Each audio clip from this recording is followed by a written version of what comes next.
The house sat on a cliff overlooking the ocean, glass walls glowing warm against the winter dusk. From the outside, it looked like success, modern, expensive, untouchable. From the inside, it felt like a stage set, fragile and hollow. I arrived late on purpose. Family dinners were performances, and I had learned long ago that arriving late made me less visible. The dining table was already full when I stepped in. Linen napkins, polished silver, a catered meal arranged by a company that built a shell corporation no one here had ever bothered to ask about. My Aunt Lorraine sat at the head of the table, posture straight, voice sharp. She loved that seat. It made her feel earned.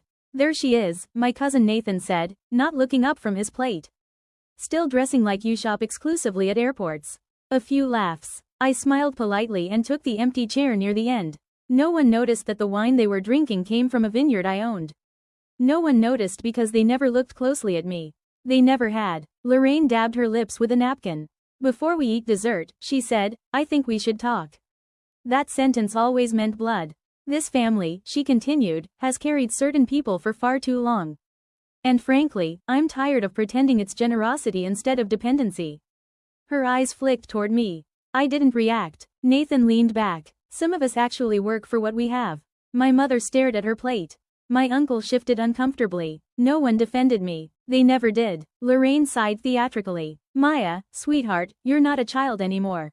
You can't keep drifting through life expecting things to just work out." Drifting. I had spent the last 9 years structuring municipal contracts, stabilizing failing infrastructure projects, and quietly acquiring controlling stakes in companies that kept this family afloat. But I didn't correct her.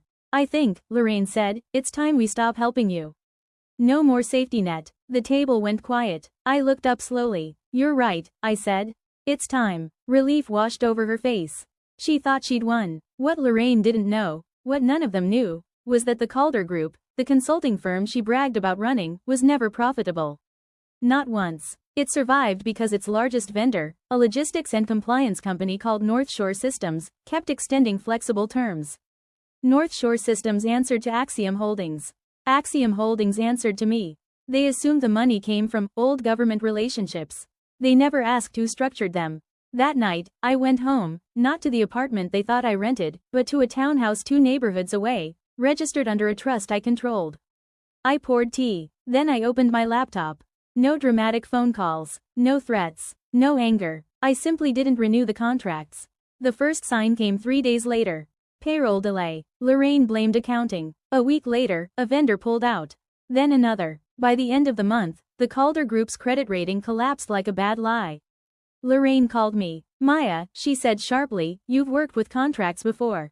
You know people. We're dealing with disruptions."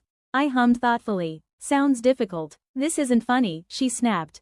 "The firm is bleeding. I thought we weren't helping anymore." Silence. Her voice dropped. "You're involved in this." "I was," I said. "Not anymore." She laughed bitterly. "You think you're important?" "No," I replied. "I think I was useful." She hung up. The collapse wasn't loud. It was humiliating in the quiet way. Meetings cancelled. Invitations stopped coming. Friends suddenly busy. Nathan's startup failed when the bridge funding vanished. My uncle sold his car. My mother downsized without telling anyone. And Lorraine? Lorraine spiraled. She tried to sue. The contracts were airtight. She tried to shame me. I didn't show up. 3 months later, she asked to meet. We sat across from each other in a cafe she once considered beneath her. She looked smaller, older. "You could fix this," she said. "Just reconnect us." I could, I agreed. She leaned forward. "Then why won't you?" I took a breath. "Because you didn't just underestimate me. You erased me. You needed me to be lesser so you could feel earned." She scoffed weakly. "You're holding a grudge." "No," I said gently. "I'm holding boundaries." Her eyes filled with tears. "I built something real," she whispered. "And you took it." I met her gaze. "You built a title. I built the foundation. When I stepped away, only one of those mattered." She didn't argue. A year later, I stood on a stage accepting an award for urban redevelopment innovation. The presenter mispronounced my last name. I didn't correct him. In the audience, I saw familiar faces watching from the shadows, recognition mixed with regret.